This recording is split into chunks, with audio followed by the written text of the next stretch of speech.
Apa kabarnya Bapak dan Ibu guru yang saya hormati? Semoga sehat selalu dan selalu dalam lindungan Allah Subhanahu wa taala. Amin ya rabbal alamin. Apa kabarnya teman-teman semua? Semoga sehat selalu dan tetap semangat ya. Hari ini saya akan menceritakan kisah Nabi Muhammad SAW dari lahir hingga wafat. Nabi Muhammad SAW adalah manusia utusan Allah Subhanahu wa taala untuk menyebarkan agama Islam di muka bumi ini loh teman-teman. Beliau lahir sebagai anak yatim dan hidup sederhana bersama pamannya Abu Thalib. Rasulullah hidup menyebarkan agama Islam dengan penuh perjuangan. Semasa hidupnya, beliau adalah seorang yang taat dan perilakunya menjadi suri teladan yang baik. Kelahiran Nabi Muhammad SAW. Kalian tahu tidak teman-teman? Rasulullah SAW lahir pada tahun gajah.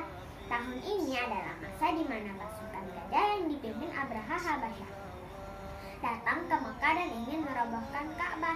Di tahun ini Nabi Muhammad SAW lahir dan dibesarkan sebagai anak yatim. Ayahnya yang bernama Abdullah wafat sebelum Rasulullah SAW lahir. Beberapa tahun setelahnya, ibunya yang bernama Aminah meninggal dunia. Nabi Muhammad SAW akhirnya dibesarkan oleh kakeknya Abdul Muthalib. Setelah 2 tahun dibesarkan, giliran kakeknya yang wafat. Akhirnya Rasulullah dibesarkan oleh pamannya Abu Thalib. Abu Thalib dikenal sebagai orang yang dermawan. Meskipun hidup sebagai orang yang fakir atau serba kekurangan, sebelum menjadi seorang Rasul, Nabi Muhammad telah mendapatkan karunia istimewa yang menjadi tanda kebesarannya sebagai Nabi terakhir. Tanda tersebut meliputi wajah Nabi Muhammad SAW yang bersinar mengalahkan sinar bulan. Tumbuh suburnya daerah tempat tinggal Halimah, ibu yang menyusui Nabi dan lain sebagainya. Mendapatkan wahyu.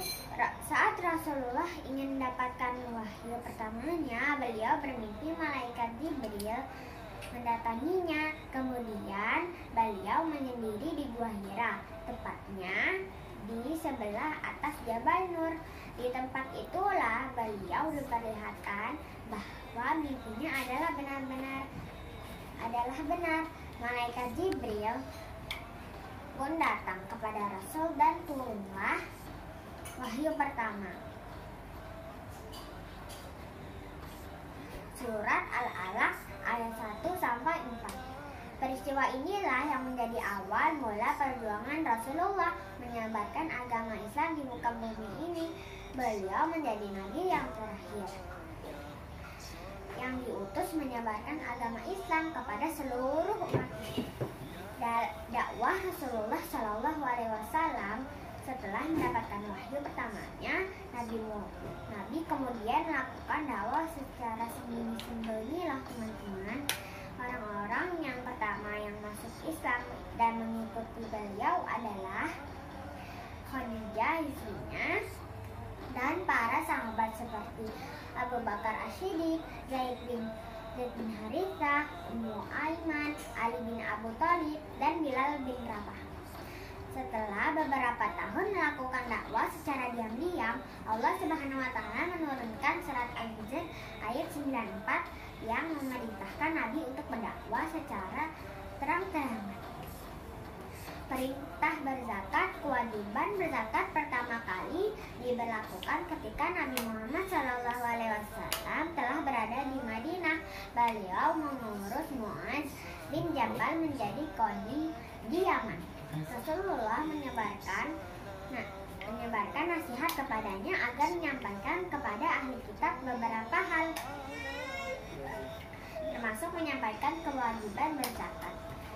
Beliau berkata, Sampaikanlah bahwa Allah Subhanahu wa Ta'ala telah mewajibkan zakat kepada harta benda mereka yang dipungut dari orang-orang kaya diberikan kepada orang-orang miskin di antara mereka. Rasulullah Shallallahu Alaihi Wasallam adalah harta benda yang dizakati di masa Rasulullah Shallallahu Alaihi Wasallam ada binatang ternak seperti sapi, kambing, unta, kemudian emas dan perak. Selanjutnya tumbuh-tumbuhan seperti gandum, anggur kering, kismis, dan kurma juga menjadi bahan makanan yang bisa dibayarkan untuk zakat. Prinsip zakat yang diajari Rasulullah Shallallahu Alaihi Wasallam adalah mengajarkan berbagi, kepedulian. Oleh sebab itu, zakat harus mampu menumbuhkan rasa empati serta saling mendukung terhadap sesama muslim. Dengan kata lain, zakat adalah harus mampu mengubah kehidupan masyarakat, khususnya umat Islam. Wafatnya Nabi Muhammad SAW. Kalian tahu tidak teman-teman, peristiwa memilukan terjadi saat Abu Bakar sedang tidak berada di Madinah.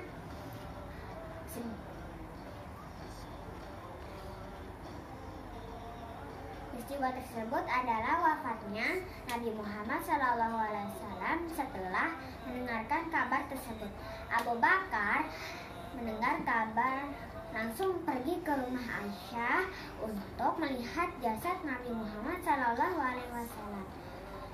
Abu Bakar mengatakan, "Ketahuilah,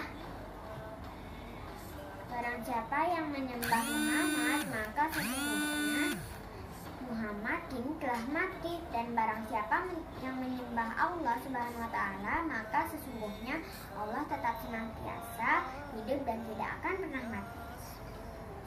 Kemudian Abu Bakar membacakan firman Allah Subhanahu wa Ta'ala dalam surat Az-Zumar ayat 30. Itulah kisah singkat Rasulullah selama hidupnya. Semoga mengetahui kisah ini, kita dapat mengambil pelajarannya untuk dijadikan pedoman dalam hidup. Wassalamualaikum warahmatullahi wabarakatuh.